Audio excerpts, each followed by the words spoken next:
Hello friends, प्रसाद academy रे आपको स्वागत जनाऊँगी। देखंतु फाइनली ओ ट्रिपल एस तरफ आरआई एआरआई ऑफिसरी सुपरवाइजर रो प्रीलिम एग्जाम पई एडमिट कार्ड जारी कर दिया जायछि। तो आपण मानकु मु वीडियो रो डिस्क्रिप्शन रे लिंक देउछि, आपण माने से लिंक को जाकी क्लिक कले डायरेक्ट आपण माने एडमिट कार्ड साइट को जाई परिबे। तो मु आपण मानकु देखे दोछि, देखंतु एठी देखंतु अछि direct link to download admit card, click here. तो आपण माने एठी क्लिक करिवे।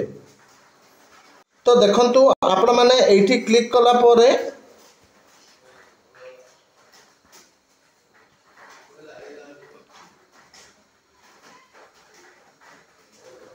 डायरेक्ट एडमिट कार्ड डाउनलोड करने आसीज। तो ये आपण मैंने आपणकर आप्लिकेसन नंबर देवे, यूजर पासवर्ड मगा जाए। तो आपणकर पासवर्डटा देखो ये भी दि जाए कौन आपण मैंने पासवर्ड एंटर करेंगे।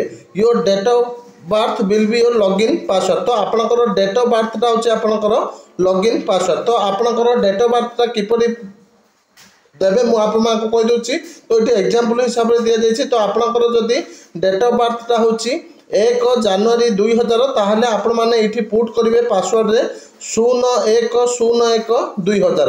आपणकर जहाँ भी थिबो डेट ऑफ बर्थ सेटा विदाउट हाइफेन रे पूरा लगे कि एठी पुट करिवे और एप्लिकेशन नंबर देकी कैप्चा फिल करके आपण माने डायरेक्ट एप्लिकेशन आपणकर एडमिट कार्ड को डाउनलोड करि परिबे। तो ये थिला आपण माने पे इंपोर्टेंट अपडेट। Thank you.